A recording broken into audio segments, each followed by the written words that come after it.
नमस्कार साथियों, मैं दर्शन सिंह मन्नत ग्रुप ऑफ रियल एस्टेट के ऑफिशियल यूट्यूब चैनल पर आप सभी का स्वागत करता हूं। साथियों, यमुना एक्सप्रेसवे क्षेत्र आए दिन तरक्की का एक पात्र बना हुआ है, जिसमें आए दिन विकास की खबरें हम लोग सुनते रहते हैं। साथियों, आप देख रहे हैं यहाँ देश विदेश में शुमार बड़े प्रोजेक्ट अपने आप में रोज डेवलप हो रहे हैं। जैसे नोएडा इंटरनेशनल एयरपोर्ट बन रहा है, जो दुनिया में पहले नंबर का बन रहा है। जी बिल्कुल, यहाँ कार्गो से लेके मेंटेनेंस और टर्मिनल्स बनाए जाएंगे, जहां हर वो चीज़ विकास की, देश विदेश की जो प्रोजेक्ट आ रहे हैं, वो चीज़ अपनी इन्वेस्टमेंट करने की लाइन में लगी हुई है। साथ ही साथ साथियों, यहाँ फिल्म सिटी बनाने का प्रस्ताव रखा गया है। सेक्टर 21 का पूरा ही क्षेत्र फिल्म सिटी के लिए अलॉट किया गया है। जी बिल्कुल, पूरे सेक्टर 21 में फिल्म सिटी बनेगी, यानी मुंबई के जैसा जैसे बॉलीवुड, उसी तरह से यहाँ यूपी की फिल्म सिटी बनने जा रही है। साथियों, इसी के साथ साथ जैसे सेक्टर 29, सेक्टर 33, सेक्टर 28, सेक्टर 32, ये सारे वो इंडस्ट्रीज के सेक्टर हैं जहां पर अपैरल पार्क, हैंडीक्राफ्ट पार्क और आपका मेडिकल डिवाइस पार्क, यानी हर वो चीज, टॉय पार्क, हर वो चीज, हर वो मतलब ऐसे प्रोडक्ट के प्लांट्स लगाए जा रहे हैं जो अपने आप में भारत को सुप्रसिद्ध करने का काम करेंगे। जैसे मेडिकल में यूज होने वाले इक्विपमेंट भी सेक्टर 28 में मेडिकल डिवाइस पार्क में बनाए जाएंगे। उसी प्रकार से यहां आए दिन एक ऐसी प्रोजेक्ट योजना हम सुनते हैं, एक ऐसी परियोजना यहां आती हैं जिसमें हम सब लोगों को ये सुनकर गर्व भी होता है। जैसे आप निवेशक हैं तो आपको प्राउड ये होता है कि आपने कितने अच्छे समय पे किस अच्छे क्षेत्र में निवेश किया है। साथियों, अगर बात करें इस क्षेत्र के विकास को लेकर, यहाँ अभी हाल फिलहाल बीते कुछ दिनों पहले जैसे मलेशिया की लिंकन यूनिवर्सिटी ने अपने यहाँ पे एजुकेशन सिटी बनाने का फैसला लिया था। ये यमुना एक्सप्रेसवे के सेक्टर 9 में बसाया जाएगा।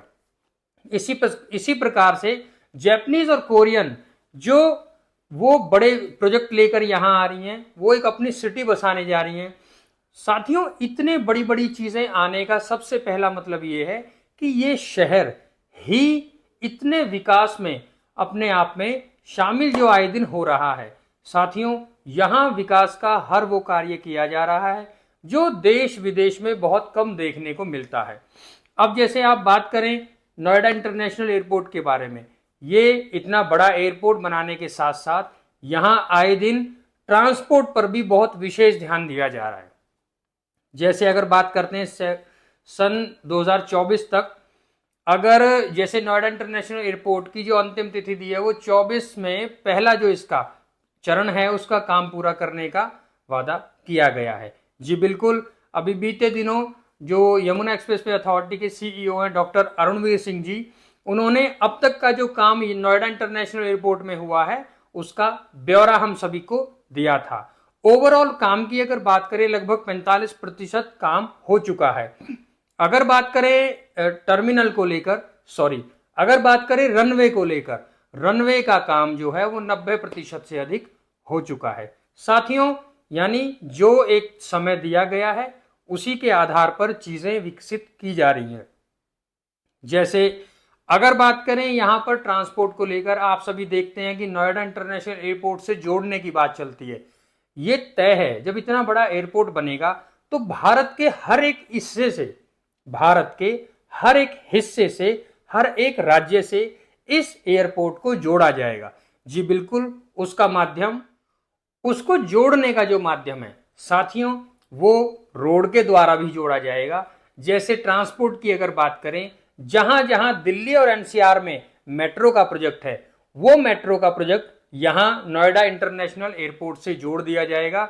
साथ ही बात करें रास्तों के विषय में, यहां जो पुराने रूट्स हैं जैसे ईस्टर्न पेरिफेरल वे, ये ईस्टर्न पेरिफेरल से यहां लूप के द्वारा यहां जोड़ दिया जाएगा। अदरवाइज बात करें यमुना एक्सप्रेसवे की, उसको भी यहां से जोड़ दिया जाएगा। और आसपास के वो क्षेत्र जहां अभी तक रोड डायरेक्ट नहीं है, वहां कई प्रोजेक्ट ऐसे लेके आई है यमुना एक्सप्रेसवे अथॉरिटी कि यहां पर एक्सप्रेसवे बनाकर उन क्षेत्रों से नोएडा इंटरनेशनल एयरपोर्ट को जोड़ा जाएगा। जैसे बीते दिनों कुछ ही एक खबर आई थी कि यहां पर 33 किलोमीटर का ग्रीनफील्ड एक्सप्रेसवे भी बनाया जा रहा है। जी बिल्कुल, जो अभी यहां फरीदाबाद से एक रास्ता मुंबई एक्सप्रेसवे के रूप में बनाया गया है, उससे कनेक्ट कर दिया जाएगा। यानी उस एक्सप्रेसवे में हरियाणा सरकार से बात करते हुए मंजूरी मिल गई है। अब किसानों से डिस्कशन के बाद वहां का भी काम शुरू कर दिया जाएगा। उसी प्रकार से बात अगर करें रेलवे की, जी भारतीय रेलवे के जितने भी यहाँ नज़दीकी स्रोत हैं या जितने भी नज़दीकी जैसे स्टेशंस कह सकते हैं, खुर्जा, चौला, वो सभी स्टेशन से यहाँ नोएडा इंटरनेशनल एयरपोर्ट को जोड़ दिया जाएगा, जिसके बाद यहाँ कार्गो जो बनेगा वहाँ से सामान को लाने और ले जाने में वो रूट यूज़ किए जाएंगे। रेलवे के साथ साथ यहाँ पर और अधिक जैसे पॉपुलेशन बढ़ेगी, यहाँ आवासीय सेक्टर बढ़ा दिए गए हैं, यहाँ और वो चीज़ें जैसे यहाँ इंडस्ट्रीज लगाने के बाद एम्प्लॉयमेंट बढ़ेगा, वो आवागमन की चीज़ों पे ध्यान में रखते हुए यहाँ पर ऐसे प्रोजेक्ट भी लेके आए जा रहे हैं जो देश विदेश में आपने देखा है कुछ ही हैं। जी बिल्कुल, अभी 2 दिन पहले ही खबर आई है, हालांकि हम वो काफ़ी पहले से सुनते हैं कि यमुना एक्सप्रेसवे में पॉड टैक्सी चलाई जाएगी। अभी बीते दिनों 2 दिन पहले ये खबर आई कि यहाँ पॉड टैक्सी को चलाने का जो काम है, जो परियोजना है, उसको और तेजी से करने की बात करी गई है। साथियों, अब वो दिन दूर नहीं जब यमुना एक्सप्रेसवे की सेक्टर 21 से नोएडा इंटरनेशनल एयरपोर्ट तक पॉड टैक्सी चलेगी। जी बिल्कुल, यहाँ पर 945 की संख्या में यानी 945 पॉड टैक्सीज इस रूट पर दौड़ेंगी।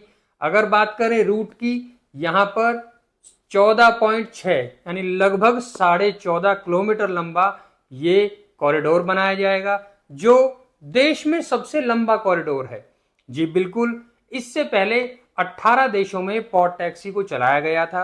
अगर बात करें आज की दशा में, आज 5 देशों में पॉड टैक्सी चलाई जा रही है।